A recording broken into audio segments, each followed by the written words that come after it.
Republicans, as everybody knows by now, suffered a stunning defeat on Friday when they had to stop their effort to repeal and replace Obamacare, pull the bill that was working its way through the House, and admit they didn't have enough votes in their own party to get it passed. This meant they couldn't fulfill a central campaign pledge, not only of President Trump, but of many Republicans in Congress. In fact, almost all Republicans in Congress.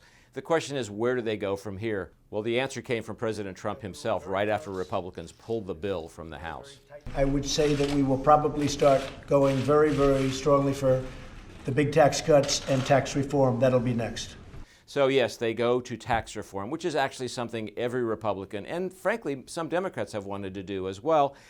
And maybe that's an area where they can make progress more easily. However, it's worth keeping in mind that tax reform is a very complex subject. It's going to take a long time, and there are plenty of internal fights to be had.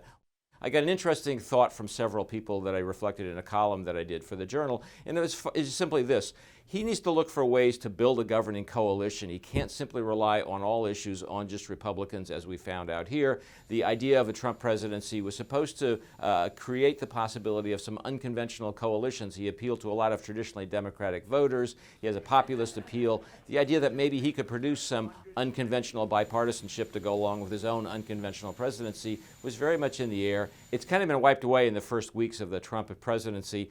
But maybe there's a way to bring it back. Some people suggested find some small things on which there can be agreement and put some victories on the board, and maybe think about moving more quickly to one big subject where there can be some bipartisan support for the president, that is building up the country's infrastructure, its roads, its airports, its bridges. A lot of Democrats like that idea. A lot of Trump blue-collar voters would get jobs out of that sort of a program. Maybe that's something that while waiting for tax reform to work out, Republicans and the president might find they can have a governing coalition on a totally different subject.